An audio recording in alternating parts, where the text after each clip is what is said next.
আসসালামু আলাইকুম এভরিওয়ান, আপনারা সকলে কেমন আছেন? আশা করি সবাই অনেক ভালো আছেন। আলহামদুলিল্লাহ আমিও অনেক ভালো আছি। আজকে আমি আপনাদের কাছে নতুন একটা রেসিপি নিয়ে চলে আসলাম। এই কাঁচা আমের সময় যদি এই রেসিপিটা না বানিয়ে খান একদম মিস করবেন, এতটাই মজাদার এই রেসিপিটা। রুটি, পরোটা বা গরম ভাতের সঙ্গে সব কিছুর সঙ্গে একদম অমৃত, অসাধারণ একটা রেসিপি। এটা হলো কাঁচা আমের টক। এই টকটি খুব মজাদার, মানে বেশি আম লাগে না আর খুব সিম্পলভাবে এই কাঁচা আমের টকটা বানানো হয়। চলুন পুরো ভিডিওটা লাইক দিয়ে দেখে নেবেন। আর নতুন আমার ইউটিউব চ্যানেলে ভিডিওটি মানে দেখলে প্লিজ একটা সাবস্ক্রাইব করে পাশে থাকা বেল আইকনটা ক্লিক করে দেবেন, আর নতুন কোনো নোটিফিকেশন পেয়ে চলে জন্য আসতে পারেন। চলুন আমি কাঁচা আমের টকটা কীভাবে বানাই সেটা আমি আপনাদের সঙ্গে শেয়ার করি। এখানে আমি 2টা কাঁচা আম নিয়েছি। এই টক বানানোর জন্য বেশি আম লাগে না। 2টা কাঁচা আম সুন্দর করে আমি একদম ছিলে নিয়েছি। ছিলে যে দেখুন এরকম করে পিস পিস করে নিয়েছি। এই আমটা দিয়ে আমি আজকে আপনাদের অনেক মজাদার সাথে টক বানাবো। এখানে পেঁয়াজ, রসুন, তেজপাতা ও শুকনো মরিচ নিয়ে নিয়েছি। এই যে দেখুন এখানে আমি একটা পাতিলে দিয়ে দিলাম সরিষার তেল।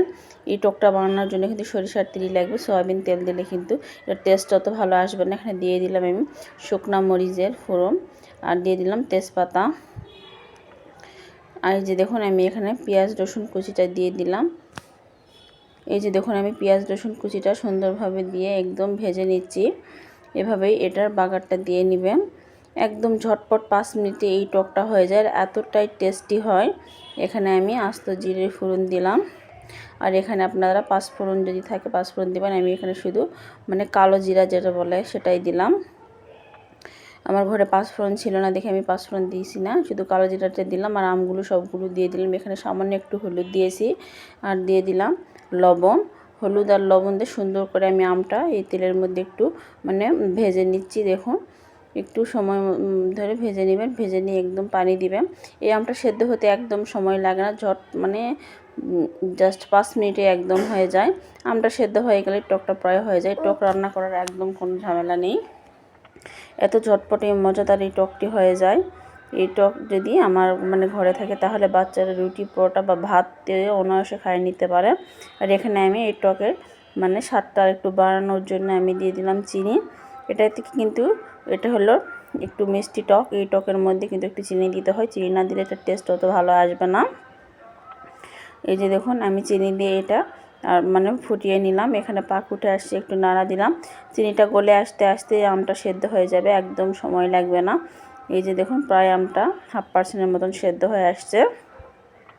আর একটু সেদ্ধ হয়ে আসলে এটা আমি ডাল ঘুটুনি দিয়ে এভাবে একটু ভেঙে ভেঙে নিব। এই টক এভাবে একটু মানে ভেঙে নিলেই দেখবেন সুন্দরভাবে এটা একদম মানে একদম পাতলা ডালের মতন হয়ে যাবে। এটা শুধু আমের মানে ডাল বা আমের টক বলতে পারেন। এই যে দেখুন সুন্দরভাবে গলে আসছে, একটু এটার ঘনত্ব এরকমভাবে ঠিক এই পর্যায়ে দেখবেন এটা নামিয়ে নেবেন। এটার কালারটাও বেশ সুন্দর চলে আসছে আর ঘনত্বটাও এরকম হয়েছে। এটা বেশি ঘন করলে কিন্তু ভালো লাগবে না। এই আমের টকটা একটু পাতলা পাতলাই থাকে। আমার এই মজাদার রেসিপিটা আপনাদের কাছে কেমন লাগলো সেটা প্লিজ আপনারা একটা লাইক করবেন আর কমেন্ট বক্সে জানিয়ে যাবেন। আপনাদের কমেন্ট ধরে আমি আপনাদের পরিবারে আসতে পারি। আর নতুন হয়ে থাকলে আমার ইউটিউব চ্যানেলটা সাবস্ক্রাইব করে পাশেই থাকবেন। এই যে দেখুন মাশাআল্লাহ দিলে আমার আমের টকটা কতটা সুন্দর হয়েছে।